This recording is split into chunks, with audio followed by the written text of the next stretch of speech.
momento, señor presidente, la lectura del segundo punto del orden del día. Recibir en Comisión General al Magíster Raquel Falconi, docente de la carrera de Comunicación Social de la Universidad de Cotopaxi, quien presentará sus observaciones a los proyectos de ley orgánica reformatoria de la Ley Orgánica de Comunicación. Saludado una vez más a nombre de toda la mesa de la Comisión de Derechos Colectivos y quienes presidimos, le damos las gracias por su presencia y también recibimos con agrado sus observaciones a la Ley de Comunicación. Por el tiempo, por la cantidad de comisiones que tenemos, les pedimos por favor un mínimo de 10, un máximo de 15 minutos y 5 más para dar una pregunta a la señora Santeguita. Muchas gracias, Libre. Muchas gracias, señor presidente. Buenas tardes y gracias también por esta posibilidad de que la Academia también participe con sus puntos de vista.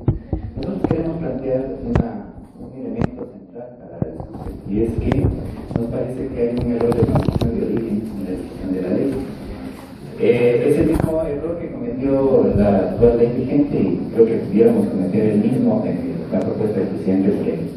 Y es reducir el concepto de comunicación solo a la producción y recepción de información. Esto hace que la ley legisle solo pensando en periodismo. Y claro, entonces convierte a la ley en una ley de medios. Y la comunicación no solo es periodismo y no solo son medios. La comunicación es un fenómeno más integral, más holístico, que implica una relación social y efectiva, ¿no? Que genera sentidos, significados, valores simbólicos desde diversas expresiones, diversas formas. Y entonces esto tiene que ver con el tipo de sociedad en la que nos encontramos ahora. No podemos pensar que todavía vivimos esta situación del emisor y los receptores, donde el emisor supuestamente es el que domina, manipula la conciencia de los receptores a nivel masivo, porque la sociedad actual, con el desarrollo de las tecnologías, ha hecho que los antiguos receptores ahora sean prosumidores, se dice, ¿no? en el planteamiento de algunos teóricos. ¿Qué es esto? Es un ciudadano que ya no solo recibe información, él la busca, selecciona sobre qué informarse y además produce información, la hace circular. Y claro, este ciudadano es tan activo que genera no solamente ideas de información, sino también opinión pública, opinión pública. Creo que la gran dificultad que vivimos en el anterior gobierno, para el anterior gobierno, fue tratar de regular, de impedir que las redes sociales, por ejemplo, generasen todo un clima de opinión pública. Entonces, nos parece a nosotros que lo fundamental es que la Comisión piense que no debe haber una ley de comunicación dirigida a regular la actividad periodística, como que fuese ese el último fin, ya que lo fundamental sobre el periodismo, que es una tarea clave para el sustentamiento de sociedades democráticas, es hacer que esté lo más libre posible. Nosotros pediríamos que en la ley no se incluya en absoluto ningún artículo que pueda generar algún nivel de regulación. Bajo la actual ley, bajo esta concepción un poco funcionalista de la comunicación, lo que se hizo es establecer una especie de manual de estilo para los periodistas, para ver cómo es que han de poner la coma, cómo es que han de contrastar, verificar, contextualizar, etc. Y entonces eso no es el propósito de una ley de comunicación. La ley de comunicación debería estar pensada más en función de garantizar los derechos de los ciudadanos al acceso a la comunicación, más que estar vigilando lo que hacen o no los periodistas. Como digo, la ley debería garantizar una libertad completa al ejercicio periodístico. Eso hace de democracias modernas y desarrolladas, ¿no? Mientras que pudiéramos legislar función por proteger los derechos de la comunicación a partir, yo creo, de dos elementos fundamentales. Dejando a un lado el tema de los medios y del periodismo, lo que debería concentrarse la ley es en facilitar la comunicación de los ciudadanos a través de los medios públicos y de los medios comunitarios. Esa debería ser su preocupación principal. ¿Cómo entendemos nosotros los medios públicos? Los entendemos desde una concepción también distinta. No son los medios públicos un servicio entregado por el Estado. Ese es un error de concepción, por eso se ha simplificado mucho esta reforma legal y luego constitucional de la comunicación como servicio público. Porque lo público no es estatal, eso no es así. Lo público, si tomamos a teóricos como Habermas, es una confluencia de diversos sectores donde también participa el Estado, una confluencia en la deliberación pública. De manera que el medio público debería ser un medio que trate de reflejar esa diversidad mayoritaria que tiene la población ecuatoriana, cuán compleja y diversa es, ¿cierto? Y el Estado, por supuesto, participa como un actor más. Nosotros planteamos que los medios públicos no deban estar dirigidos por el Estado, por el representante del Ejecutivo. Y tampoco estamos de acuerdo con que la integración de los directorios de los medios públicos sean principalmente estatales, ¿no? De hecho, bajo este criterio, entiende la comunicación como un derecho, nosotros planteamos que exista un organismo altamente participativo, de alta representatividad social. No como plantea el presidente Moreno en su actual ley, que un poco reproduce este esquema, esta visión funcional de la comunicación, de poner 7 funcionarios en el código. Los 7 son estatales, los 7 provienen del Estado, así uno de las universidades, pero las universidades también hacen parte del Estado. Creemos que es necesario un organismo altamente representativo a nivel social para que pueda cumplir el rol precisamente de representar esa diversidad. Y lo otro es que pensamos que en relación a los medios públicos debe haber medios, sí debe haber medios institucionales, en el sentido de que sean institucionales, no del alcalde o del prefecto tal. Deben ser medios que deben remitirse a políticas de largo plazo, a planes estratégicos comunicacionales de largo plazo, y no de autoridad coyuntural en el momento. Y debe haber también medios públicos, creemos nosotros, nacionales.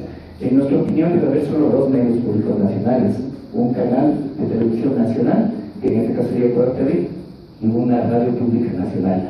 Las demás frecuencias de medios públicos que pudieran crearse deberían ser regionales, nos parece a nosotros.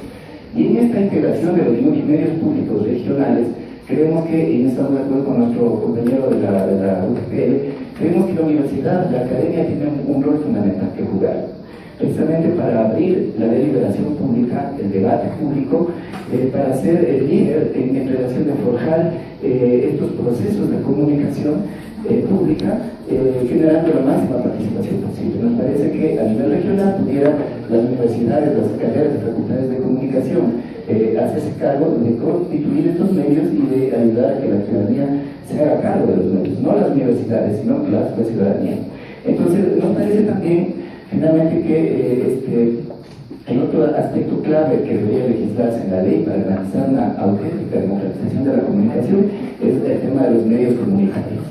Los medios comunitarios para nosotros son la piedra angular de la real democratización de la comunicación, si eso es lo que buscamos, ¿no?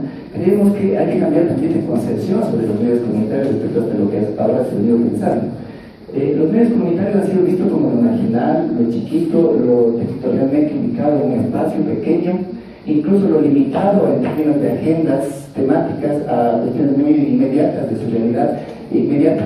Pero creemos que los medios comunitarios deben existir, y cada vez mayor cantidad, porque van a reflejar el nivel de organización de la sociedad ecuatoriana. Los medios comunitarios deben responder a la necesidad de la organización y a la necesidad de luchas reivindicativas que los distintos sectores tienen. Los medios tienen esa lógica. No pueden ser regulados bajo el mismo cristal que los medios privados, por ejemplo, en su ejercicio de periodismo, porque los medios comunitarios surgen de unas luchas reivindicativas y se adscriben a esas lógicas. No hay que coartar a los medios en ese sentido, a los medios comunitarios, más bien hay que promoverlos. Solo eso va a garantizar una auténtica sociedad democrática, la posibilidad de que la sociedad pueda estar organizada y además cuenta con estos canales de comunicación muy democráticos. Lo que creemos es que la ley debería establecer con claridad acciones afirmativas como se plantea la ley. No creemos nosotros que, como se decía en la propuesta del presidente Moreno, solo se limita el problema de créditos preferenciales para que, por ejemplo, puedan instalarse las frecuencias.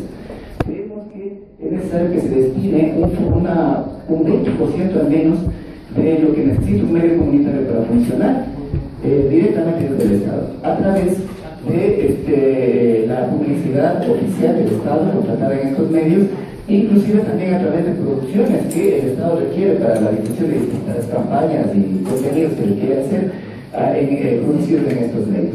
El tema es que al menos complete el 20% del total del presupuesto que requiere un medio comunitario esta financiación directa desde el Estado.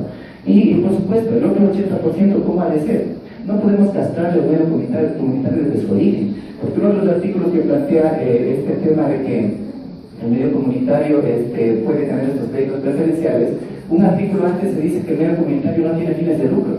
Entonces preguntémonos cómo es que va a pagar un préstamo si no tiene fines de lucro.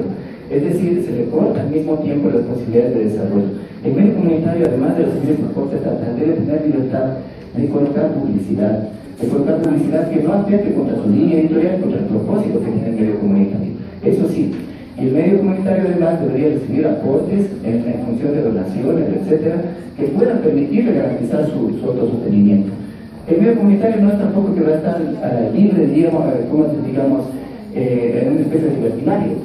Creemos nosotros que debe haber un sistema de veedurías ciudadanas que deben funcionar a través de la ley. Y para ello, creemos igual que las universidades deben jugar un papel relevante. Por ejemplo, en algún artículo de la ley se plantea el tema de la educomunicación. Nosotros, por experiencia propia en la Universidad Técnica de Cotopaxi, tenemos procesos educomunicativos que han hecho que la ciudadanía adquiera elementos de juicio para valorar críticamente los mensajes de los medios. Creemos que ese es el rol que deberían jugar las universidades y que la ley pudiera facilitar a través de esta constitución de estos observatorios que puedan hacer un acompañamiento a la actividad de los medios, tanto públicos como comunitarios. Si quieren esta experiencia de la educomunicación podemos profundizar un poco más, pero en esencia lo que queremos es que, lo que creemos nosotros es que la ley es una gran oportunidad que el Ecuador sigue teniendo en este momento. Ya la desperdiciamos hace 5 años en esta ley que sirvió para perseguir, sancionar, castigar al pensamiento y a la información y opinión opuesta al régimen. Ahora seguimos teniendo la gran oportunidad de convertir a esta ley en un motor de una democracia realmente participativa, una democracia de un país moderno. Y tenemos la posibilidad de extender a la comunicación en los tiempos actuales, en la comunicación a la sociedad actual, y no la comunicación de los años 40, como se plantea en la actual ley de comunicación bajo la Mass Communication Research, que era la teoría desde la que se planteó esta ley que está vigente. Yo quisiera plantear esos puntos de vista. Muchas gracias por su atención. Muchas gracias, señor presidente. Magíster Franklin Falconi. Quiero dar la bienvenida también a la compañera asambleísta Amapola Adán, que está aquí con nosotros. Y voy a preguntarle al doctor Falconi que se quede un minutito, tenemos 5 minutitos para que los señores asambleístas puedan hacer una pregunta. Yo solamente tengo una muy cortita y con respeto a los señores y todos quienes han sido invitados a esta mesa de diálogo. Cualquier información, cualquier opinión de las personas que dirigen esta comisión es responsabilidad. Y como esta es una ley de comunicación que estamos construyendo para que todos opinen, son respetables sus opiniones. Yo le pregunto simplemente, dice que se debe formar un organismo de control. ¿Quiénes, a su entender, deben ser los que conforman ese organismo de control y quién debe financiarlo para que efectivamente garantice que ese va a ser un organismo que funcione realmente? Lo que creo que nadie va a trabajar gratis. Entonces te pido por favor que nos responda cortito quién debe financiar este organismo y efectivamente quiénes deben conformarlo. Muchas gracias. Gracias, señor presidente. Claro, la integración que nosotros planteamos de este organismo, que el presidente de la República afirma que debe seguirse llamando CODICOM, debería ser, nosotros creemos, por un representante de las facultades y carreras de comunicación social del país, quien debe presidir ese organismo. Nos parece que no puede haber un espacio más legítimo para dirigir una instancia como esta que la academia, las universidades que hacen comunicación. Y lo otro, creo que debe haber un representante de las organizaciones periodísticas que también deban ser elegidos entre los gremios, entre los periodistas. Un representante de los movimientos de mujeres, un representante de los movimientos de las estudiantiles, de las centrales sindicales, del pueblo negro, de los grupos de LGBTI, de los comerciantes minoristas, del Consejo de la Niñez y la Adolescencia, de las convenciones de derechos humanos y de las organizaciones ambientales. Parece una cosa inmensamente grande, pero eso es la sociedad ecuatoriana. Y si queremos un organismo realmente representativo, debemos hacer el esfuerzo porque haya esa representatividad, señor presidente. Muchas gracias. Y para hacer un punto de información, en el Ecuador no existen pueblos negros. Hay pueblos y nacionalidades que son los pueblos montubios, indígenas y afroecuatorianos, como mal nos llaman, yo no acepto, pero sí nos llaman. Y por otra parte, si los señores asambleístas, la disposición el uso de la palabra para la señora asambleísta José Chalá, por favor, cortito y preciso porque el tiempo apremia. Muchas gracias, estimado maestro, y gracias por la explicación, muy interesante. Desde esa perspectiva me surge siempre la pregunta, como usted mismo ha señalado, que sería para vigilar y castigar básicamente, al estilo desde la academia, de hoy veo a Michel Foucault en la cárcel. Yo también estoy viendo un poco que señaló a Habermas, y yo me ubico también desde una visión cartesiana, lineal, unilateral. En ese sentido, desde la academia, ¿cómo podemos nosotros producir como pueblos, nacionalidades, y ahora mismo que conversó sobre el Código, podemos definir este país muy diverso con los contenidos. Tanto así es que solo estamos desde la academia misma, desde la alma mater, solo viendo desde una visión eurocéntrica y no estamos viendo hacia adentro, desde una visión igual académica. Esa es una gran preocupación. Por los medios comunitarios, los medios públicos, al final terminamos siendo los excluidos de las voces que no se escuchan. Lo que queremos es que haya voces que rompan el silencio desde una visión identitaria del país. Sí, gracias, señora asambleísta. El asunto es que yo coincido mucho con usted en el sentido de que es precisamente el momento de la participación. Si la ley no lo permite, los ciudadanos la están haciendo. Más allá de que incluso la asamblea puede legislar de manera cercana a lo que la ciudadanía ya está haciendo esta participación. Esa es la situación actual de la comunicación. Lo que tenemos que hacer es que la ley corresponda a esa realidad. Y claro, una realidad de una diversidad cultural muy amplia que tenemos en el país, lo cual constituye una gran riqueza para nosotros. Pero yo creo que, por supuesto, desde la academia, sí es cierto lo que se ha ocurrido. Ha existido esta visión eurocéntrica, esta especie de neocolonialismo, de pensar en tomar como referencias para lo que hacemos aquí, legislamos aquí, creamos como institucionalidad aquí, lo que ocurre en Europa o en Estados Unidos. Y no necesariamente esa es la realidad. Por eso es que tenemos que responder tanto a un contexto global de la comunicación, a una situación de una sociedad 2.0, como ahora se la llama, como una real y concreta situación local. Muchísimas gracias. Asambleísta Jaime Olivo, por favor. Gracias, señor presidente y compañeros asambleístas, compañero máster de la Universidad Técnica. Bienvenido a esta comisión. Mi nombre es Jaime Olivo, asambleísta por Cotopaxi.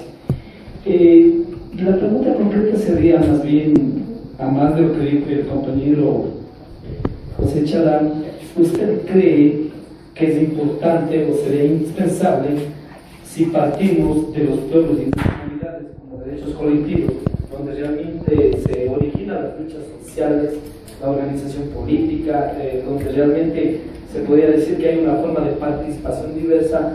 ¿Sería importante para usted que forme parte de un representante en la política? Sí, por supuesto, tendría, como decíamos, los pueblos y nacionalidades un representante excelente en la Colicom. Yo estoy de acuerdo con que los pueblos originarios, pueblos indígenas, evidentemente necesitan tener el nivel de representatividad y acceder a su derecho de comunicación, porque es uno de los sectores más históricamente excluidos de este derecho. Pero creo que también la ley, no por reconocer este derecho, debe ser también excluyente de otros sectores de la sociedad ecuatoriana. Por ejemplo, en la ley, en algún aspecto, el presidente Moreno plantea de que hay una entrega directa, creo, de frecuencias a los pueblos y nacionalidades cuando hablamos de medios ciudadanos y comunitarios, ¿no? Es decir, ¿qué pasa con nuestro pueblo afroecuatoriano, o los pueblos negros, como se llaman de ellos? ¿O qué pasa con, no sé, en los momentos de mujeres, ¿no es cierto? Los jóvenes, etcétera? Son sectores también históricamente marginados de este derecho. Es decir, yo creo que es el momento para que seamos ampliamente democráticos en la posibilidad de participar todos de manera equitativa en este derecho. Sobre la línea de grupo, por favor. Bueno, para agradecer la presencia del magíster, Franklin Bartolí. ¿Cuáles son las responsabilidades de la academia? Yo presenté un proyecto justamente sobre los protocolos de seguridad. Soy comunicadora social. Es verdad que el Estado tiene que asumir la responsabilidad, pero compartir. Desde la academia, ¿cuál es el compromiso para tratar de encaminar quizás en talleres donde se puedan tener los protocolos de seguridad? Hoy tenemos ya una respuesta de la CIDH en donde se puede ratificar el compromiso de los estados frente a un asesinato en el año 98 de un periodista colombiano que denunció la cercanía de un concejal con el narcotráfico. Ese precedente obliga hoy a los estados a debatir la seguridad que tiene el Estado con los comunicadores sociales, periodistas, camarógrafos, equipo técnico, todos quienes permiten la comunicación. Pero la academia, ¿cómo asume esa responsabilidad para no dejar huérfanos a nuestros profesionales en el momento de que sea periodista? Muchas gracias, muy interesante su presentación. Yo creo que es evidentemente necesario en la ley esta legislación en relación a que el Estado deba asegurar la actividad periodística, sobre todo en una coyuntura, con un contexto como el que vivimos actualmente. Y es que desde la academia vivimos una cuestión medio contradictoria. Por un lado, uno tiene que explicarle al estudiante lo que implica la pasión del periodismo en su compromiso por encontrar la verdad, investigar hasta el fondo, y es lo que hicieron nuestros queridos colegas de Llave Comercio. Aquí siempre estamos enviando un homenaje. Es que no podemos esperar otra cosa de los periodistas. Lo malo sería que desde la institucionalidad, por ejemplo la universidad o cualquier institución del Estado, se diga de que, claro, ellos son los culpables por ser responsables de haberse pasado el control. Yo creo que la sociedad siempre espera que el periodismo vaya siempre más allá de lo evidente, ¿cierto?, de lo que está a la luz pública. Y entonces implica riesgos muy complejos, como el que tuvieron que pasar sus colegas. Por eso que el Estado ahora es urgente que tenga que encontrar una legislación que pueda adecuar estos nuevos momentos a una garantía de seguridad de los periodistas. Yo creo que eso es un clamor no solo desde la academia, sino también desde los estudiantes y desde los periodistas que están en ejercicio. Asambleísta César Carlos. Gracias. Quiero felicitarle a usted, magíster, con mi provincia. Mi pregunta puntual es la siguiente. Tenemos una camisa de fuerza en la Constitución, en la clasificación de los medios de comunicación, públicos, privados, comunitarios. Y usted manifestó en su última intervención de que el Estado no ha podido sobresalir los medios comunitarios, que el Estado podía aportar hasta con un 20%. ¿No se convertirían ya en medios públicos, semipúblicos? ¿Tendrían problemas ya con asuntos de Contraloría y convertirse ya en otro escenario de comunicación? Sí, gracias. Yo creo que hay que diferenciar muy bien los dos conceptos de los dos ámbitos de manejo de la comunicación. Por un lado, los medios públicos, que son instrumentos entregados por el Estado a la ciudadanía, pero la ciudadanía tiene que organizar en estos medios públicos contenidos que reflejen esa diversidad que en general tiene el país, o una región, como he dicho yo. Los medios públicos deben ser de carácter regional también. Pero los medios comunitarios están más circunscritos a organización social, a procesos de organización social. Entonces deben responder a esos sectores a los que se deben, ¿no es cierto? Y por tanto no hay un choque, digamos, de competencias. Por otro lado, la necesidad de que el Estado financie tiene que ver con que hay un Estado responsable y que hay un real interés en democratizar este derecho. Ahí hay varias cuestiones polémicas en relación a cómo el medio público, por ejemplo, pudiera estar financiado, ¿no es cierto? Yo creo que evidentemente el Estado debe entregar los recursos para que el medio público funcione, porque una preocupación que nosotros tenemos en la academia es que los medios públicos en este periodo han hecho un gran esfuerzo por tratar de parecerse a los medios privados. Yo creo que ni los medios públicos ni los medios comunitarios deben hacer el esfuerzo por parecerse a los medios privados. Deben buscar sus propios paradigmas comunicativos, deben buscar incluso sus propias estéticas. No debemos pensar valorarlos con el mismo cristal a todos, ¿no? Entonces, esto es un tema que, por ejemplo, la academia está dispuesta a aportar para ir esclareciendo con mayor precisión este tema. Muchísimas gracias a la magíster Infantolí. Si no tenemos otra intervención, los señores asambleístas, queremos agradecerle por su presencia. Estaremos siempre prestos para escuchar esas observaciones y por favor hagan llegar para poder analizarlas conjuntamente con los señores asambleístas y efectivamente poderlas procesar para la construcción de esta importantísima ley de comunicación. Le agradecemos su presencia. Secretario, por favor, agradezco la presencia y de lectura del tercer punto de orden.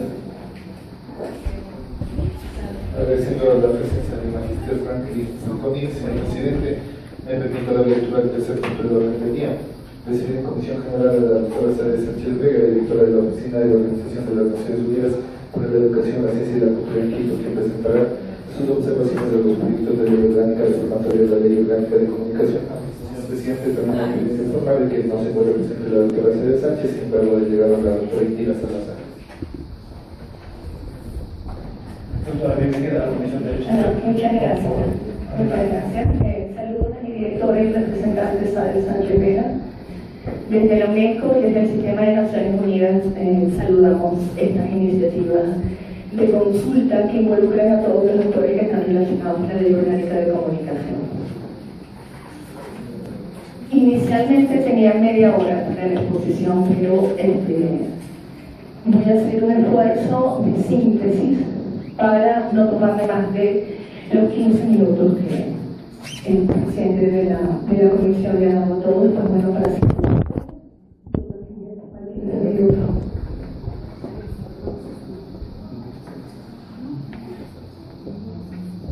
el alcance de la asistencia. Se recibieron 7 propuestas de la Asamblea Nacional y específicamente de la comisión que preside la asambleísta Corozo. Se recibieron estas 7 propuestas que están detalladas específicamente en esta lámina. No me voy a detener en su lectura como era intencionalmente, pero es muy importante que consideren el alcance de esta asistencia técnica. El alcance de la asistencia técnica tiene un sustento básico: la libertad de expresión como derecho humano. La libertad de expresión es un derecho humano fundamental reconocido en la Declaración Americana sobre los Derechos y Deberes del Hombre y la Convención Americana sobre Derechos Humanos, la Declaración Universal de Derechos Humanos, la Resolución 59 de la Asamblea General de las Naciones Unidas, la Resolución 104 de la Conferencia General de la Organización de las Naciones Unidas de la UNESCO, el Pacto Internacional de Derechos Civiles y Políticos, así como en otros instrumentos internacionales y constituciones nacionales. Continuando con este punto del alcance de la asistencia, por favor, es importante que consideren en el contexto de esta asistencia técnica desde la UNESCO que el sustento técnico utilizado para los resultados que vamos a compartir con ustedes son los principios y estándares internacionales sobre libertad de expresión. Los principios y estándares internacionales básicos utilizados en el marco de esta asistencia técnica lo pueden ver en esta lámina que en este momento está a su disposición. Convención Americana sobre Derechos Humanos, Pacto de San José, de la cual Ecuador es signatario. Indicadores de desarrollo mediático de la UNESCO, marco para evaluar el desarrollo de los medios de comunicación. Declaración de Principios sobre Libertad de Expresión de la Comisión Interamericana de Derechos Humanos. Indicadores de calidad de las emisoras públicas de la UNESCO, evaluación contemporánea. Indicadores de género para medios de comunicación de la UNESCO, marco de indicadores para evaluar la sensibilidad en materia de género en las operaciones y contenidos mediáticos. Me he detenido en la lectura de estos principios y estándares internacionales porque es relevante que quede claro que la asistencia se sustenta en estándares internacionales sobre libertad de expresión. Es muy difícil después entregarle un documento mucho más completo, y esta presentación, si por supuesto la quieren. El documento generado en el marco de esta asistencia técnica es un documento de 50 páginas, que por supuesto les entregaré el día viernes a primera hora, porque todavía estamos en el proceso de edición.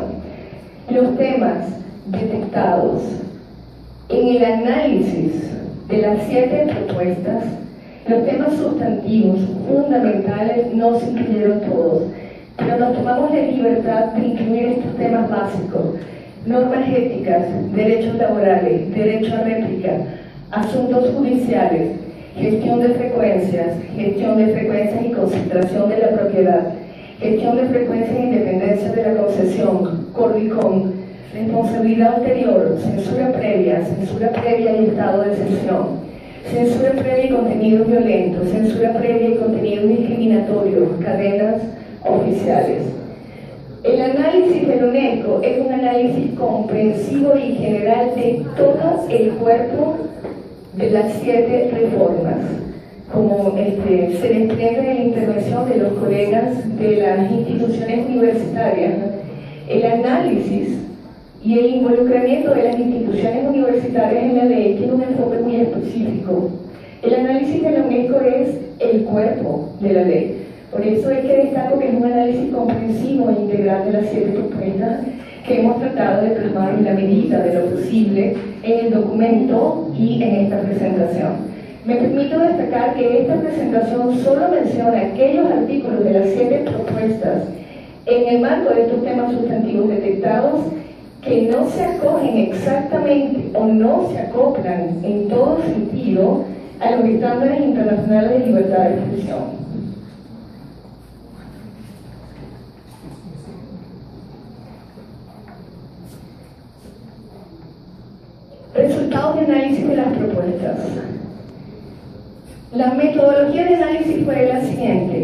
detectar en el marco de los temas sustantivos de las 7 propuestas distintas cuáles son los artículos que no se ajustaban o que no hacían exactamente complementariedad con los estándares internacionales, la valoración de esos artículos y los estándares de referencia que se utilizaron para esa valoración. ¿Qué estándares o qué criterios de esos estándares no son seguidos exactamente en el marco del respeto y del seguimiento a la libertad de expresión por los artículos que están incluidos en este análisis?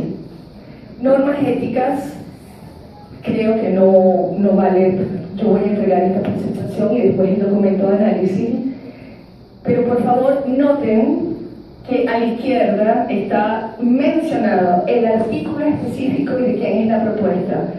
Artículo primero, propuesta de Betty Carrillo. El artículo primero de propuesta de asambleísta Vilma Andrade. El artículo 11 de la propuesta de la asambleísta Lourdes Cuesta. Estos 3 artículos están vinculados con criterios sobre normas éticas. La valoración es la siguiente.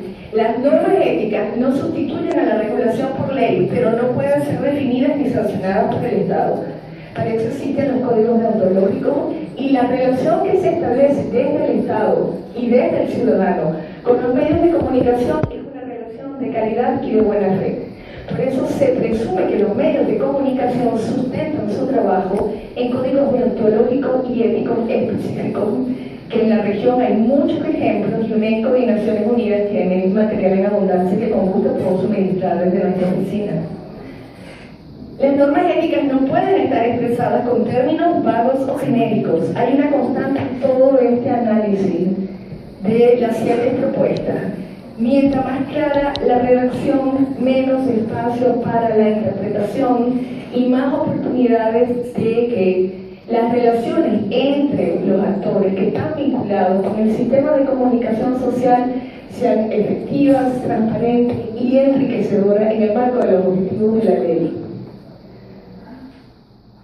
Los códigos éticos, recuerden la figura del defensor del pueblo, o el defensor del lector, perdón, que suelen tener muchos medios de comunicación, denunciados por las personas quienes deben contar con mecanismos de autorregulación, defensor del lector de la audiencia. El incumplimiento de lo dispuesto debería ser sancionado por un organismo competente, con independencia y garantías mínimas para fiscalizar y aplicar sanciones en seguimiento a los estándares internacionales al respecto. No obstante, existe legitimidad para limitar formas de discriminación que tengan que ver con orientación sexual, con etnia, con religión, con extracción social, y también incluye el tema de género, que incite al desprecio o al odio o a la violencia según la Convención Americana de Derechos Humanos. Y me permito una digresión específica relacionada con el tema del género, que es una prioridad transversal de la UNESCO y muy afortunadamente de esta comisión y del gobierno ecuatoriano. Se sugiere el seguimiento de los medios de comunicación de los estereotipos de género como un aporte sustantivo a la transversalización del tema de equidad de género, y ahí proporciona un material relevante que se puede utilizar y que sugiere utilizar para el análisis en caso de que el gobierno esté interesado. Derechos laborales. Artículo 9, propuesta de la asambleísta Cucalón.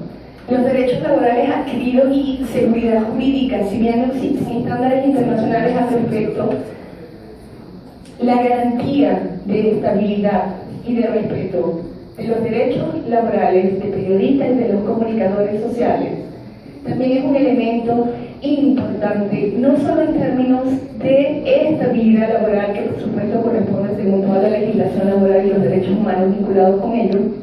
Se puede consultar la documentación en la Organización Internacional del Trabajo, sino que esa estabilidad puede dar independencia, autonomía y tranquilidad para ejercer el trabajo periodístico sin presiones económicas de ningún tipo.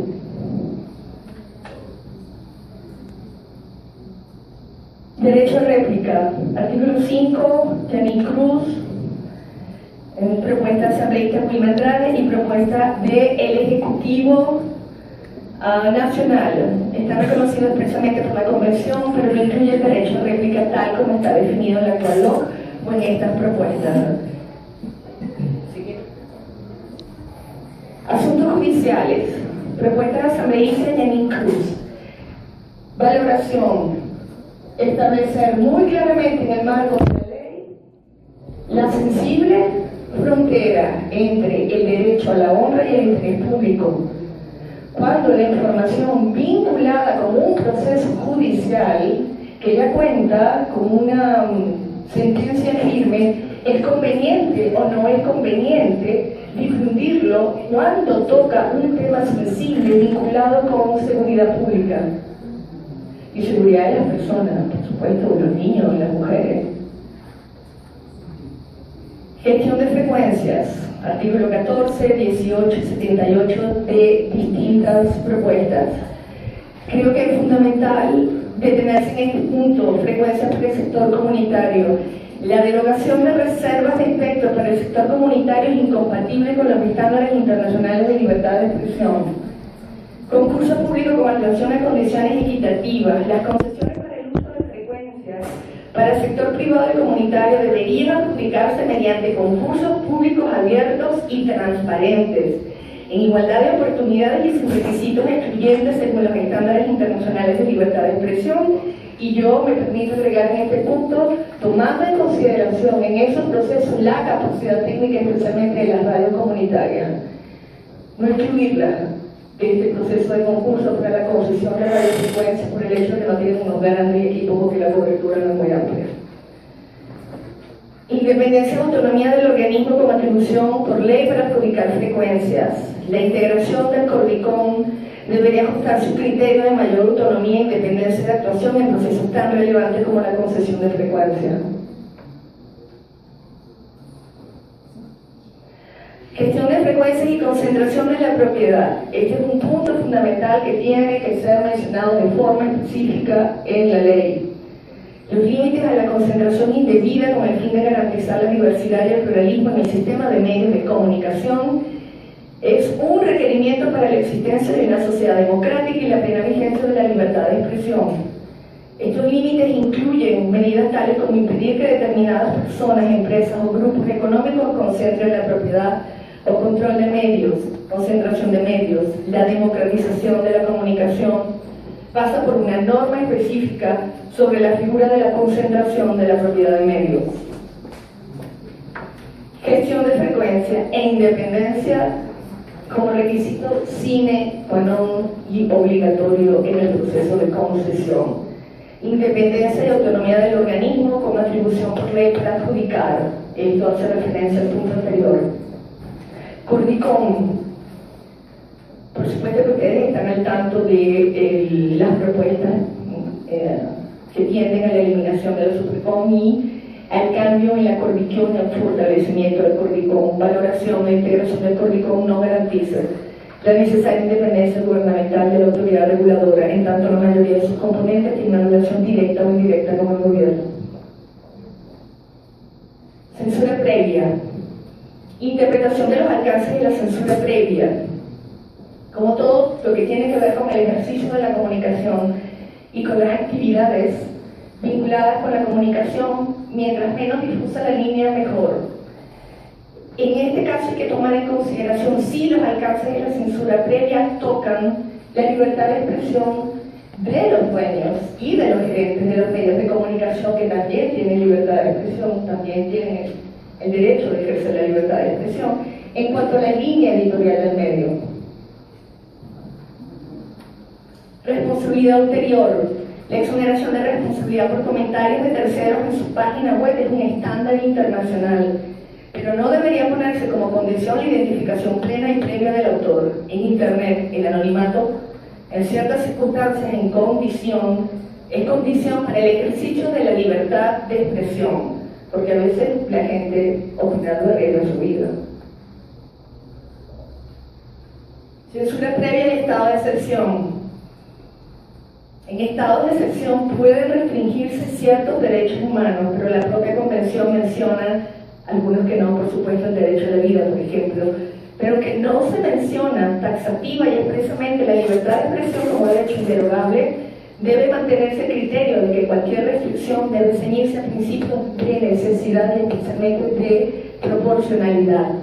Además, La propia Convención Americana prohíbe de forma expresa toda forma de censura previa, con una sola excepción: la protección de la infancia ante espectáculos públicos. Es la única excepción que existe en la Convención sobre censura previa.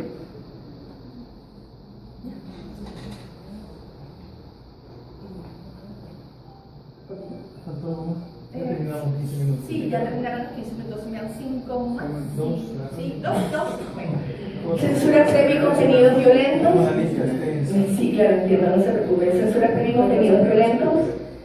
El resto de las propuestas, para poder cerrar en estos 2 minutos, el resto de las propuestas es no dar lugar a la arbitrariedad y que las reglas del juego estén absolutamente claras en el marco jurídico: independencia, autonomía, veracidad, transparencia, calidad, con un enfoque de derechos humanos y para garantizar a los ciudadanos que no solo tienen el derecho de recibir información de calidad y veraz, sino que tienen el derecho de producirla y de que esa información sea transmitida en cuanto corresponde al interés público, a sus propios intereses y a la toma de decisiones como ciudadanos. Gracias.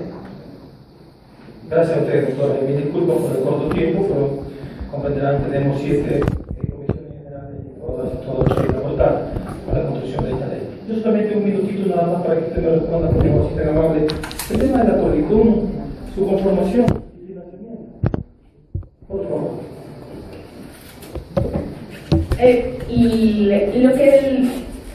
Yo tomo la palabra del colega de la universidad, el profesor Falconi.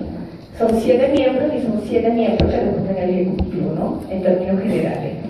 Los estándares internacionales dicen que por lo menos la mitad de esa comisión debería responder a medios comunitarios, a sociedad civil, a medios privados y a centros de investigación y a la academia. En cuanto al financiamiento, los estándares internacionales no son específicos en cuanto al financiamiento, pero sin duda una parte del financiamiento, en cuanto a las competencias del Consejo, sí corresponden al Estado, pero no significa que todo el financiamiento, porque en materia de comunicación, parte de la libertad para la toma de decisiones tiene que ver con la independencia financiera. En el caso de Colombia, yo los invito, asambleístas, a que revisen la legislación y los marcos jurídicos en uso que están en el continente. No es necesario ir a Estados Unidos, ni es necesario cruzar hacia Europa. Colombia, Brasil, Uruguay y Argentina tienen legislaciones avanzadas y muy sólidas en cuanto a eso. Les pongo el ejemplo del financiamiento como está establecido en la Ley de Comunicación de Colombia. El financiamiento de los medios comunitarios lo paga el sector privado. Se deroga al sector privado. Y eso le da libertad financiera y en consecuencia libertad editorial. Muchas gracias, doctora, por su audición. Decirle que cuando le hicimos la invitación a usted, habíamos recibido 7 proyectos de ley hasta ese momento. En la actualidad son 12 proyectos de ley. Efectivamente reposan en esta comisión. En su momento le haremos llegar también para que pueda tener conocimiento. Sí, claro, por supuesto. Señora Presidenta, se saca yo, por favor. Gracias, señor presidente. Yo quiero felicitar a la doctora Liliana Salazar, una exposición muy importante referente a los estándares internacionales cuando tiene que ver con la comunicación. Me he quedado muy enfocado en el tema del código deontológico.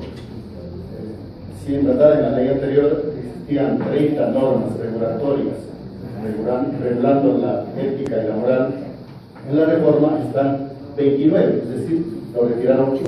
¿Usted considera, creo que lo reafirma usted, si es necesario que se establezca en esta ley de comunicación estas 29 normas del código deontológico o debe estar fuera y que debe administrar cada medio de comunicación? Conforme a los estándares internacionales, como he comentado al principio, de hecho fue el primer punto, queda en manos de los medios de comunicación el ejercicio ético del periodismo y el uso del código deontológico. que se ajusten precisamente a lo que debe ser una comunicación como derecho humano. Eso no significa que no existan mecanismos de control por parte del gobierno que sí le competen los mecanismos de control. En caso de que en esas circunstancias específicas que deberían estar taxativas y expresamente y de forma específica y absolutamente clara vistas en la ley, ahí sí toca la intervención del Estado. El Estado no es un observador pasivo. El Estado administra la ley. Y como dije al inicio de la presentación, se presume, o lo ideal en el marco jurídico es que todo se sustente en una presunción de buena fe. Muchísimas gracias, doctora Sayra. Señora Necro, por favor. Agradeciendo mucho por su gran contingente. Tengo una pregunta. ¿Se puede censurar información en estado de excepción en temas que no sean el objetivo del estado de emergencia? Es mi pregunta. No. Si es un estado de emergencia, no se puede evitar. Hablamos sobre por el tema de la infancia, de la niñez. El Estado, una cosa es un estado de excepción, un estado de calamidad, circunstancias normales. En circunstancias normales, el sujeto de la protección está absolutamente claro: niñas, niños y adolescentes. De hecho, en el marco de la Convención, el sujeto de la protección es no solo en el marco de la Convención, sino en el marco de nuestro sentido común como ciudadano. El sujeto de la protección es obvio. Nadie va a llevar a un hijo o un sobrino o va a permitir siquiera que se difunda algún tipo de publicidad o información de un evento que atente contra la seguridad, la integridad física y mental de niños y niñas. Como dije anteriormente, mientras más clara la ley, mejor. Porque en el marco del ejercicio del derecho a la comunicación como un derecho humano, se pueden dar muy específicamente en circunstancias excepcionales, que puede ser un estado de excepción, un estado de calamidad, donde el Estado toma atribuciones excepcionales. Hay que tener mucho cuidado en cuanto a la toma de decisiones, la discrecionalidad, y sería absolutamente afortunado que un gobierno en estado de excepción tuviera un sistema de consulta de algún tipo para no tomar decisiones equivocadas, porque suele pasar que las decisiones apresuradas que se toman en los estados de calamidad y en los estados de excepción tienen consecuencias que no suelen ser reversibles, porque cuando se vulnera el derecho humano en el caso de una decisión apresurada, en el caso del deseo de atender una emergencia, sí existe la figura de la restitución por el derecho como ha sido vulnerado. Muchísimas gracias, doctora. ¿Alguna otra precisión, señores asambleístas? No, damos por concluida esta participación de la doctora Indira Salazar, no sin antes esperarse insumos muy valiosos por su parte para poderlos. Continuamos con el trabajo de la comisión y en esta ocasión vamos a recibir a la señora Ana María Costa, que nos visita efectivamente por parte de la Fundación del Churo para aportar a la construcción de esta ley tan importante para todos los ecuatorianos. Son bienvenidas esas observaciones para nuestra comisión. Por favor, lo posible, un mínimo de 10 y un máximo de 15 por la cantidad de invitados que tenemos. Por favor, gracias. Muchas gracias, asambleístas. Un saludo a todos y a todas presentes aquí en esta mesa. Yo voy a hacer una exposición enfocada específicamente en la situación de los medios comunitarios y los artículos que tienen que ver sobre medios comunitarios, concurso de frecuencias y el acceso a estas frecuencias de forma equitativa por parte de todos los sectores. Soy parte de la Fundación El Churo, que es una organización que trabaja el derecho a la comunicación enfocado en los sectores históricamente excluidos, y también de la Coalición de Comunicación y Medios Comunitarios, y de un espacio de articulación de 22 organizaciones que hicimos una propuesta de reforma a la ley y que ya se ingresó en la Asamblea esa propuesta de reforma a la ley que tienen en sus manos, en su carpeta. Esta propuesta está siendo para ser aprobada por el CAN y llegará a esta mesa para que la puedan tener oficialmente. Fue una propuesta trabajada por más de 22 organizaciones e instituciones del sector comunitario, nacionales e internacionales, y también por parte de medios comunitarios del país. Fue presentada a través del asambleísta Elio Peña de Pachacuti. Voy a presentar algunos de los puntos que tiene esa propuesta, pero también algunos puntos para comprender la situación de los medios comunitarios en el país y que ustedes puedan tener más elementos para poder legislar de la mejor forma, con el énfasis y la consigna que nosotros hemos planteado es que los derechos se tienen que avanzar y no retroceder. Entonces queremos que sea el énfasis en las reformas que tienen que ver. El primer punto. Quiero presentarles unos antecedentes súper breves de comprender cómo eran vistos los medios comunitarios antes de la aprobación de la Ley de Comunicación en 2013. Y ahí sabíamos decir que los medios comunitarios eran considerados pequeños, pobres y peligrosos. ¿Por qué? Siguiente.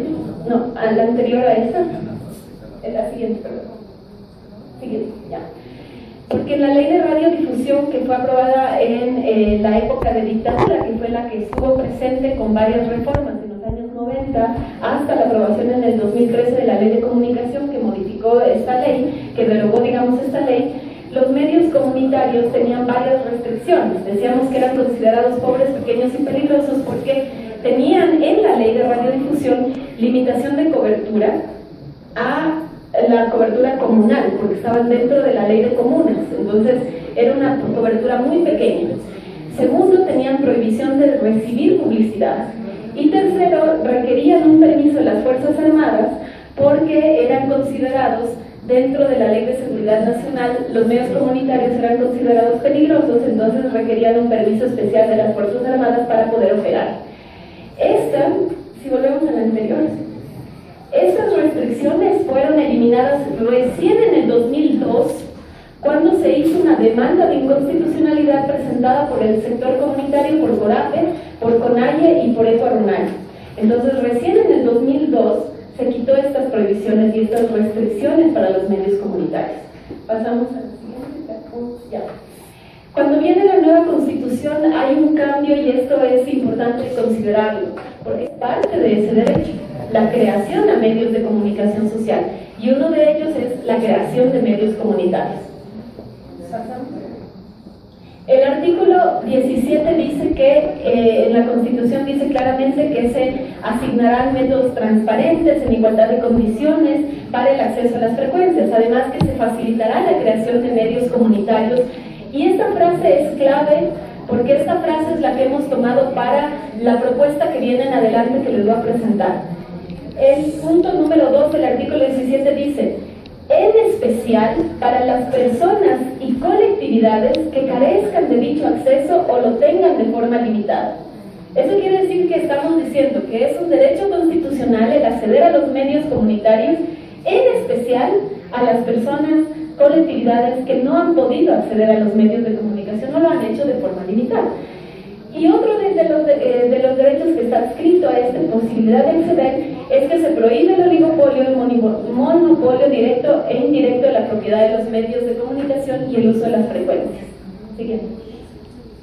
Entonces, en la Ley de Comunicación que se aprobó en el 2013, por primera vez aparecen los medios comunitarios en la legislación, porque antes estaban adscritos como medios de carácter público o medios comunales. Y ahora aparecen por primera vez los medios comunitarios reconocidos legalmente, como ya lo venían peleando las organizaciones durante muchísimos años. Y se establece esta distribución equitativa de frecuencias: 34% para medios privados, 33 para públicos, 34 medios comunitarios, 33 públicos y 33 privados.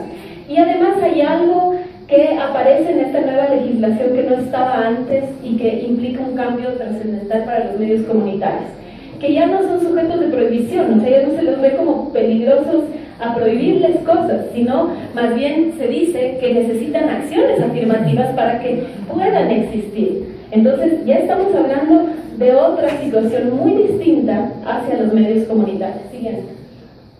Entonces, en la propuesta de ley que tienen en sus manos, las organizaciones que hemos participado de estas propuestas y que venimos participando desde hace años en la construcción de reformas, de leyes que beneficien al sector comunitario, nosotros hemos hecho una definición de lo que es los medios comunitarios. Y en esta definición queremos ampliar esta definición para que no se adscriba solamente a una visión legalista que se mire solamente con medios comunitarios igual a medios sin fines de lucro, porque eso es un poco lo que está en la definición. Entonces, hemos colocado varias cosas que nos permiten comprender que los medios comunitarios no solamente estamos adscritos a un territorio comunal, sino podemos existir medios comunitarios con propuestas de organizaciones sociales en grandes ciudades, en las principales capitales, digamos, de las principales provincias del país. Entonces, los medios comunitarios no solamente son adscritos a una territorialidad, sino a lo que llamamos comunidades de sentidos, es decir, comunidades que proponen, accionan a través de barrios, organizaciones sociales, de mujeres, indígenas, afrodescendientes, comunidades LGBTI. ¿Pasamos? Nuestra definición está en el artículo 85 de la propuesta que hemos construido de forma colectiva y aumentamos hacia una visión de que sean medios que promuevan la participación y el fortalecimiento de la comunidad a la que sirven y de la que son parte. Siguiente. Este es un collage de varios de las propuestas de comunicación comunitaria que existen en el país y que actualmente no tienen frecuencias, que están operando, muchas de ellas a través del internet o a través de formas de producción alternativa y distinta, ya que se han visto limitadas a acceder a las frecuencias del espectro radioeléctrico.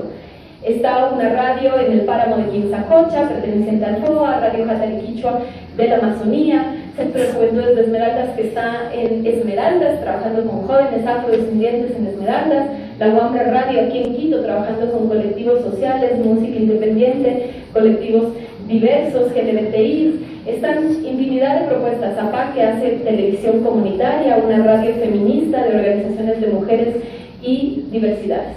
Pasamos. Entonces, es un medio comunitario, no tiene, buscamos que se promueva una programación pluralista, inclusiva, intercultural y con enfoque de género.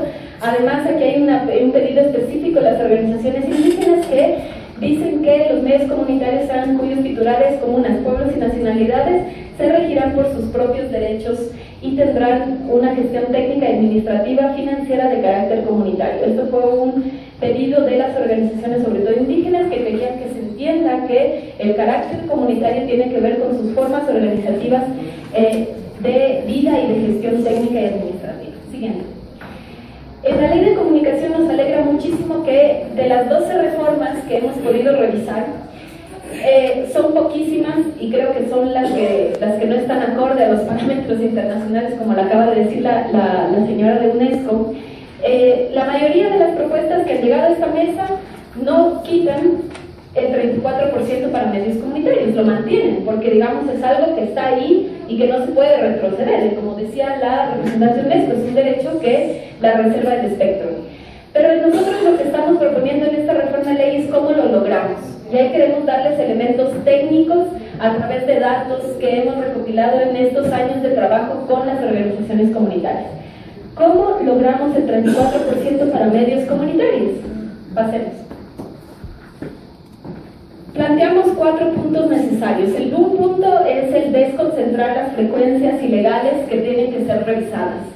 El segundo punto, ya voy a ir definiendo cada punto qué acciones se pueden plantear en la legislación que ustedes deben contemplar. El segundo punto es la reserva del espectro, de que las frecuencias ilegales revertidas al Estado deben ser reservadas para el sector comunitario. El tercer punto es redistribuir, mirar y enfocar cómo se canaliza concursos públicos abiertos, transparentes y equitativos. Y el cuarto punto son las acciones afirmativas. Voy a ir explicando cada punto. Bien.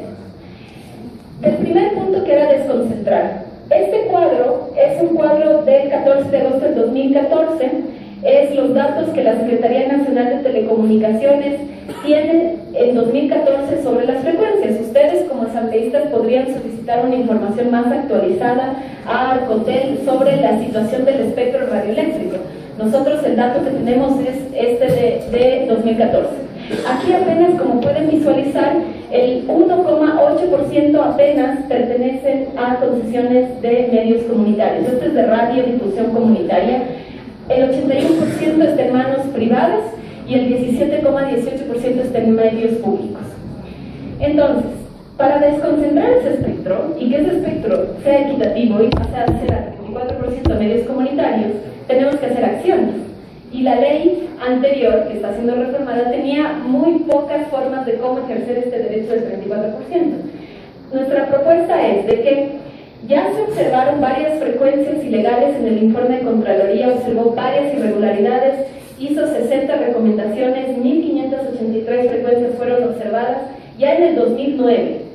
Ninguna de esas frecuencias, la más bien dicho, sí hubo algunas que sí, pero la mayoría no fueron revertidas al Estado, a pesar de estar ilegales. Pasamos. El segundo punto es desconcentrar. Entonces, para desconcentrar, solamente tienen que visualizar dos artículos que se cumplan en la Ley de Comunicación. Un artículo es el artículo 113, que habla sobre prohibición de concentración, ya está presente en la Ley de Comunicación actual, que prohíbe, por ejemplo, que una persona natural o jurídica tenga más de una matriz de radio y televisión en la misma, ya sea radio, ya sea una televisión o ya sea, no pueden tener más de una matriz. Y la otra prohibición es de que familiares hasta el segundo grado de consanguinidad no pueden tener más de una matriz en una misma provincia. Es decir, si es que ya hay un concesionario que tiene una radio y su esposa o su hijo tiene otra radio, entonces eso es ilegal. El hijo o él tiene que regresar esa frecuencia al Estado. Hay muchos concesionarios, no solamente el señor Yunda o solamente el señor Ángel González, que están incumpliendo estas prohibiciones en este preciso momento. Esta es información que ustedes tendrían que solicitar a la Autoridad de Telecomunicaciones para saber cuál es la situación, qué concesionarios en este momento están incumpliendo el artículo 113-114 de la Ley de Comunicación vigente. Entonces, planteamos de que antes decíamos los 4P, ¿no es cierto? Pequeños, pobres y además peligrosos. Ahora estamos planteándoles 4 Rs. Las 4 Rs son frecuencias ilegales revisadas, revertidas al Estado, reservadas para medios comunitarios y redistribuidas. Ojo, estamos hablando de las frecuencias ilegales, no estamos hablando del uso político de las frecuencias para limitar a opositores políticos y decir, bueno, este es opositor, le quito su frecuencia. No, estamos hablando de frecuencias ilegales. Tenemos una observación al proyecto del Ejecutivo que nos parece un peligro, y es que el Ejecutivo hace una modificación a los concursos de frecuencias y coloca concursos diferenciados para medios comunitarios y privados. Nosotros consideramos a esto un peligro en la propuesta del Ejecutivo porque puede convertirse en una limitación indirecta de acceso a las frecuencias y reducción de cobertura para medios comunitarios. ¿Por qué? Siguiente. Por una simple razón, que el espectro está copado. El espectro en este momento en las principales ciudades se encuentra copado. Vamos a ponerles un ejemplo, y estos datos, digamos, para entender cómo está distribuido el espectro y cómo se tiene que ese 24% redistribuir. Les pongo un ejemplo por área de cobertura. Arcotel divide las frecuencias por áreas de cobertura. Entonces, vamos a esta área de cobertura que es Quito, las radios que escuchamos en Quito. Podemos hacer lo mismo en Cotopaxi, en Chimborazo, en Morona, y va a ser la situación muy similar. Siguiente. Estos son los datos de las concesiones de radio hasta 2015. Según solamente, ojo, en el área de cobertura de Quito, es decir, las radios que prendemos la radio y escuchamos solamente en Quito, con cobertura de Tabacundo, Cayambe, San Joaquín. Concesiones privadas, 38 concesiones privadas, que equivalen al 77,55% de las frecuencias del área de cobertura de Quito. Concesiones públicas, que está Radio Vigía, Pichincha Universal, Asamblea Nacional, Cultura FM, Radio Pública, Radio Ciudadana y Distrito FM, 7 frecuencias que equivalen al 14,28%.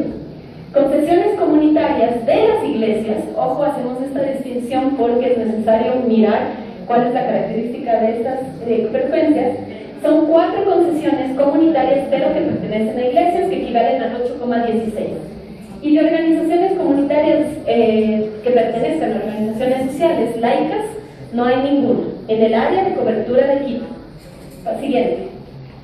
Este sería el pastel. Como ven, no es un pastel equitativo, es un pastel muy inequitativo, con un 78% de concentración en los medios privados y un 14% en los medios públicos, y apenas un 8% comunitario. Siguiente. Seguimos en el área de cobertura de Quito. Ahora les voy a dar los datos de las frecuencias que salieron al concurso, en el concurso de frecuencias del 2016, ¿no es cierto? Salieron a concurso varias frecuencias. Vamos a ver las frecuencias que salieron a concurso en esta área de cobertura. Salieron a concurso 31 frecuencias, aquí en Quito. Las que estaban adscritas como privadas y comunitarias eran 29.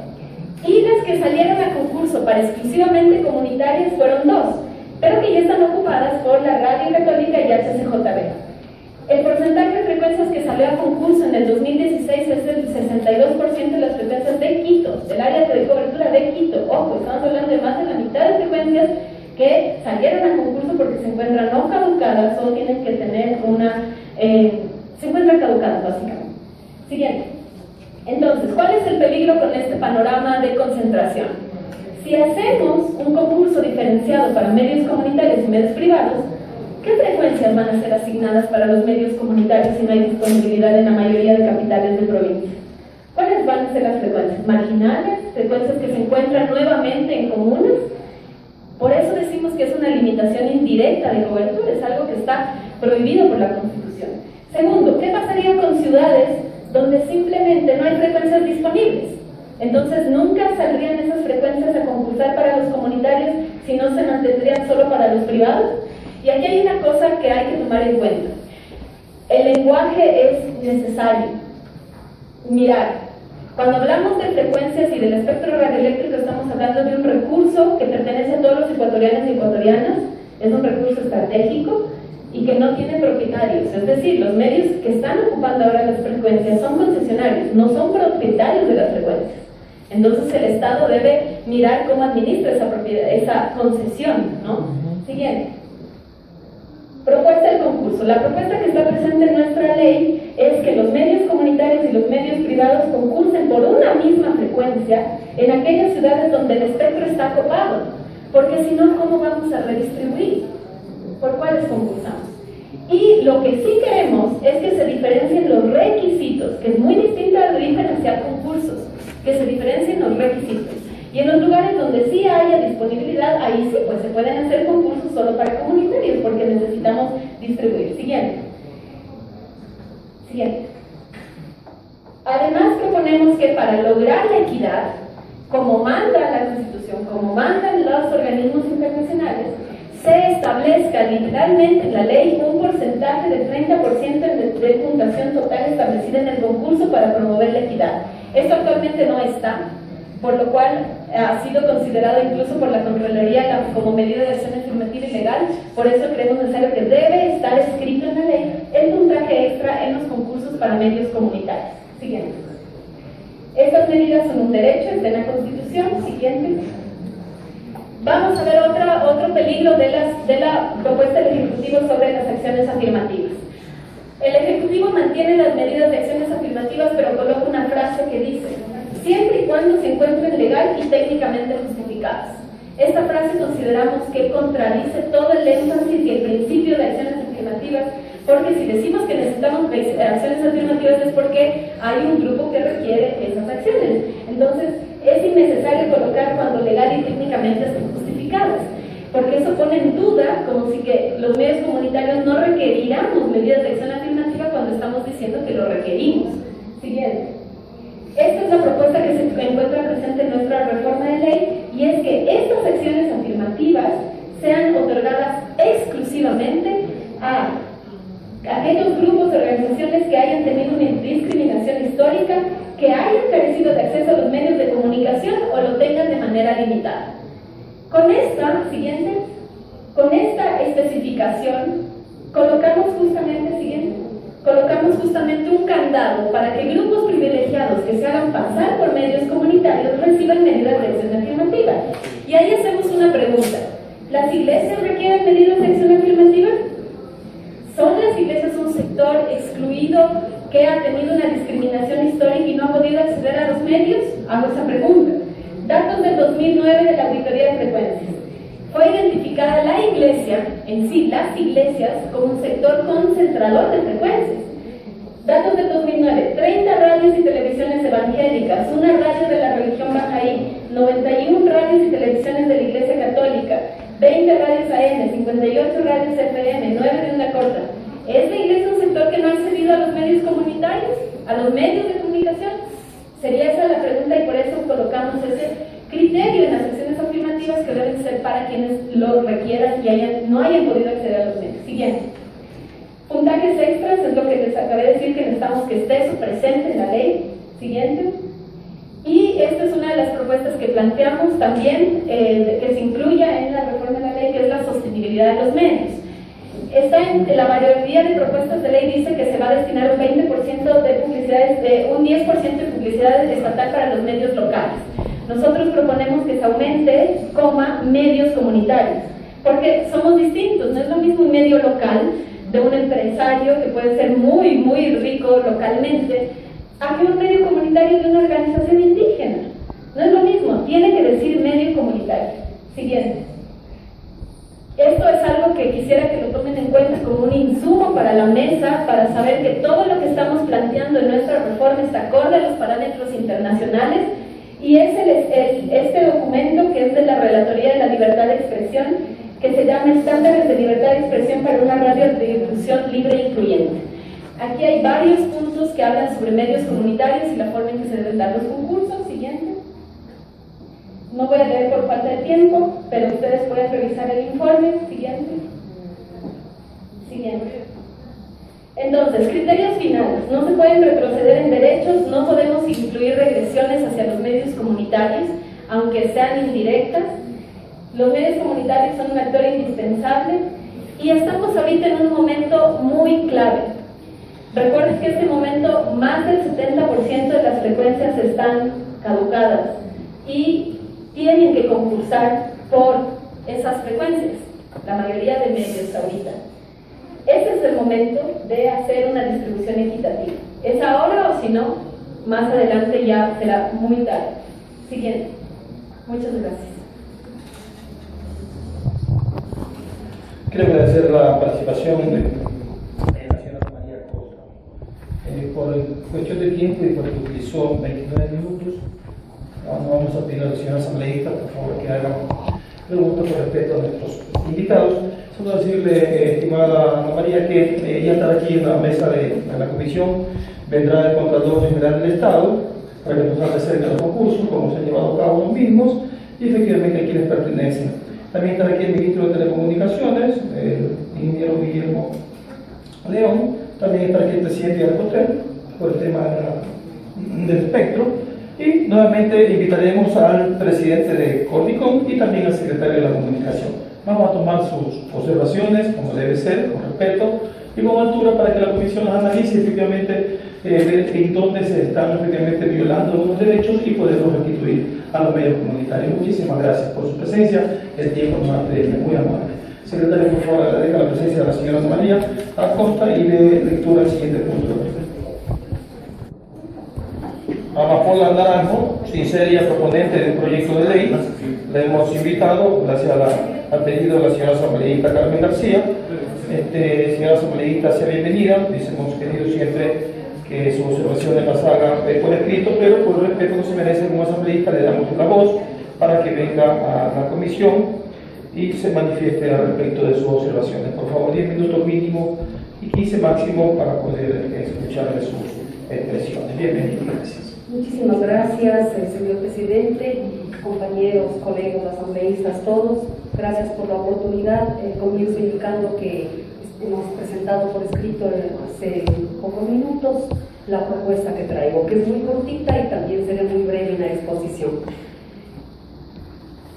Todos escuchamos y nos congratulamos cuando una autoridad del Ejecutivo, por ejemplo, en una fiesta, en una provincia, del país, un aniversario, dice: somos un país cuya riqueza máxima es la diversidad cultural. Somos herederos de los saberes, de los elementos culturales de los pueblos ancestrales que nos antecedieron, de los pueblos afrodescendientes, todos los cuales nos han enriquecido como sociedad y nos enriquece. Nos congratulamos de ello. Para nosotros, los artistas, trabajadores del arte, yo vengo de este sector, represento la voz de los trabajadores del arte del país. Todo lo contrario de lo que acabamos de escuchar, la Constitución, que consagró por primera vez derechos culturales, derechos inalienables, imprescriptibles, irrenunciables, exigibles, ha sido el primer hito que ha marcado una presencia de respeto y de reconocimiento a lo que somos, lo primero como pueblos diversos, pero al fin parte de una nacionalidad ecuatoriana, diversa, plural, pero somos parte de un mismo territorio. Pero además, la Constitución en su artículo primero describe a nuestro Estado como, entre otras cosas, plurinacional e intercultural. Y esa es la base que nos va a dar la lucha para defender todos estos derechos consagrados en la Constitución. El derecho a la estética, a crear, a recrear. También tenemos derecho a la libertad de expresión.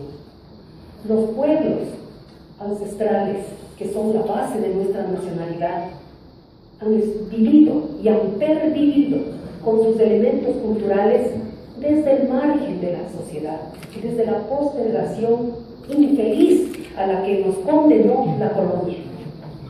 Es el tiempo de descolonizar muchos prejuicios sociales que están presentes en la praxis social y en nuestras vidas. No me van a dejar mentir. Muchas veces escuchamos comentarios prejuiciosos como los siguientes: música de indios, música de cholos. Ah, no, si es producción nacional, es mala, de mala calidad, no me gusta. No empiezan estos comentarios prejuiciosos que hemos heredado de la colonia.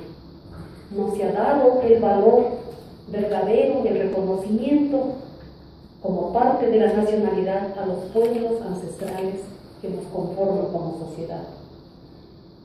Lo que yo vengo a traer en esta tarde, antes que ser un mensaje político, de pugna, más bien es un mensaje de amor, de integración, porque eso es lo que constituye nuestra música plural. Decía yo, ha pervivido esta música de generación en generación y ha llegado hasta nuestros tiempos. Y la producción artística de nuestro país, musicalmente hablando, tuvo una época de oro, pero que basa principalmente ese cúmulo de creaciones que son nuestro acervo cultural musical, basa principalmente esas creaciones en la música tradicional de nuestros pueblos ancestrales. El yarabí, el sanjuanito, canción de fiesta, de la cosecha, de la siembra, la tonada, el danzante, el yumbo, tantos géneros que nos enriquecen, los cuales debería enorgullecernos antes que ser motivo de prejuicio, de vergüenza. La mayoría de ecuatorianas y ecuatorianos nos asumimos como mestizos, pero que sea un mestizaje que nos enorgullezca, pues no que nos avergüence. Como artista trabajadora del arte y con el gremio a lo que me pertenezco, hemos sufrido más bien de parte de los medios discriminación y menosprecio. Esto era antes de la Constitución, que ahora nos permite levantar una voz. Cuando íbamos a dejar un producto musical que conlleva un sacrificio muy grande, tanto económico, de ensayos, de investigación, de arte, de talento, de creación, nos despreciaban. Decían: ah, no, música nacional, ¿qué te pasa? Si esta emisora pasa baladas, pasa rock, pasa otros géneros, qué vergüenza, qué vergüenza. Es decir, para nosotros, sí, como trabajadores del arte, la ley de comunicación, al prescribir en su artículo 113, el 50-50 que le llamamos, ha sido realmente un reconocimiento a nuestro trabajo, un anhelo que lo vivimos porque no se ha cumplido todavía, sino escuetamente, pero estamos luchando, venimos a defender ese 50-50. Y además la propuesta que yo vengo a presentar, precisamente en consideración a que estamos los trabajadores del arte ecuatorianos con nuestras creaciones solitos frente al mundo. ¿Por qué digo frente al mundo? Porque las emisoras en su gran mayoría presentan géneros de otro lado, que además responde a para nosotros desde nuestra forma de ver, a un propósito u objetivo del capitalismo que lo que quiere formar es consumidores también de cultura, que dejemos de ser nosotros mismos, que tengamos, ojalá, un borramiento total de nuestra historia. Decía yo, defendemos el derecho también a expresarnos. Nuestros pueblos tienen pleno derecho. Hace poco nomás aprobamos la Ley de Educación Superior, donde con todo gusto, con toda justicia, con toda fraternidad, apoyamos la recreación o reapertura de la universidad indígena. ¿Por qué? Porque los pueblos tienen el derecho de desarrollar esos saberes, esos elementos culturales que los tienen y que perviven hasta el presente desde la academia, desde la ciencia. Por estas consideraciones y también considerando que la formación de los artistas profesionales no ha sido atendida en la forma y medida que el país demanda, y tampoco se han realizado los esfuerzos necesarios para proteger, impulsar, fomentar, sostener este tipo de industrias creativas.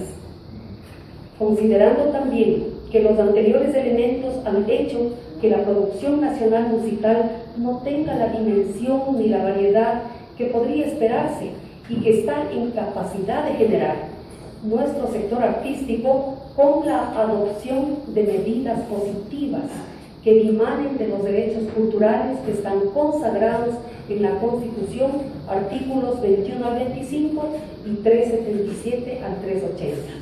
Es por ello que proponemos un pequeño texto primero y luego una transitoria. El artículo 103 está así: difusión de los contenidos musicales. En los casos de las estaciones de radiodifusión sonora que emitan programas musicales, la música producida, compuesta o ejecutada en Ecuador deberá representar al menos el 50% de los contenidos musicales emitidos en todos sus horarios, con el pago de los derechos de autor conforme se establece en la ley. A continuación proponemos el siguiente texto, porque nos dará un respiro como creadores, como productores. ¿Para qué? Para que en la confianza de que hayan políticas públicas por parte del Estado que realmente nos incluyan y nos ayuden a producir tantas creaciones que tenemos, a todos, pueblos mestizos, afro, pueblos indígenas, pueblos cholos, pueblos montubios, proponemos incluir el texto siguiente. Esta disposición se realizará de manera progresiva hasta alcanzar la cuota del 50% para la producción nacional. Proponemos esto porque, vuelvo a reiterar, el Estado ha tenido también un vacío inmenso en políticas culturales. A los productores, a los creadores, se nos ha tratado como el añadido, lo que está de más, lo que primero se rebaja en el presupuesto. Por cierto, solamente recordar que en el presupuesto 2018 se bajó el 40% para la cultura. Es lo primero que le vuelve en la cabeza, porque desde el Estado, desde la sociedad, históricamente la cultura ha sido vista como el añadido, como algo que no tiene importancia, siendo más bien una miopía del Estado, pero que tenemos la obligación de decirles aporta y en mucho las industrias culturales al PIB, al Producto Interno Bruto, y de esto pues es necesario hacer el estudio correspondiente. También proponemos una transitoria, en consideración de que la cadena productiva, todo este ciclo de producir un disco para ser emitido por una estación de radiodifusión sonora, se corresponde a todo un proceso que implica investigación, creación, participación de toda una vida de aprendizajes y práctica de los artistas, ejecutantes e intérpretes, de tal manera que resulte una obra musical fijada en un soporte físico o digital que puede ser emitida radialmente y que inicia con el trabajo, decía yo, de compositores, creadores, pasa por la ejecución de músicos e intérpretes que son registrados en el disco, de que son parte de una industria cultural o de entretenimiento. Es por ello que proponemos esta transitoria, que ha sido presentada, repito, por escrito y que le será entregada a cada uno de los compañeros, colegas asambleístas y usted, señor presidente.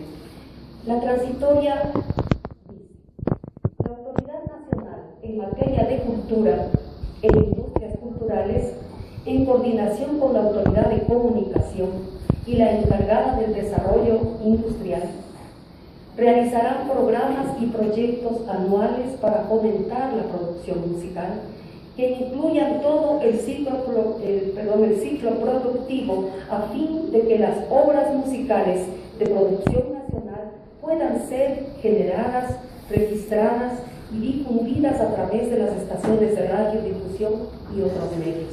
Llevará una estadística de producción musical nacional que será presentada en su rendición de cuentas anual, permitiendo así el control sobre el fomento de la producción musical ecuatoriana. Pensamos que es fundamental que los derechos consagrados en la Constitución se hagan realidad a través de políticas públicas. Es por ello que proponemos que esta transitoria sea considerada, compañeros, colegas, asambleístas, porque esto nos enriquece como país. No es posible que nos consideremos una masa uniforme de híbridos consumidores de cultura. También tenemos el derecho a expresar nuestras creaciones y también tenemos el derecho a conocer los saberes, las culturas, los elementos musicales de otras culturas que entre todas conformamos este gran país que se llama Ecuador. Les agradezco mucho por haberme escuchado. Por escrito la propuesta les será entregada en breves minutos a todos y cada uno de ustedes. Muchísimas gracias, compañeros. Decimos en el arte, en esta casa no hay cariño, cuando estamos cantándole a la gente, ¿no? Y pues necesito 2 bocaditos de agua, a ver si hay cariño en esta comisión. Muchas gracias. Muchas gracias. Casi no sé hablar. Muy amable. Muchísimas gracias, señoras asambleístas. Si desean hacer algún comentario, pues estamos a disposición. De lo contrario, hemos culminado con esta primera parte de la sesión ordinaria, número 169, en donde hemos recibido a 6 exponentes en comisión general. Si no hay alguna pregunta o observación, entonces, secretario, por favor, de clausurar esta sesión ordinaria e inmediatamente de lectura.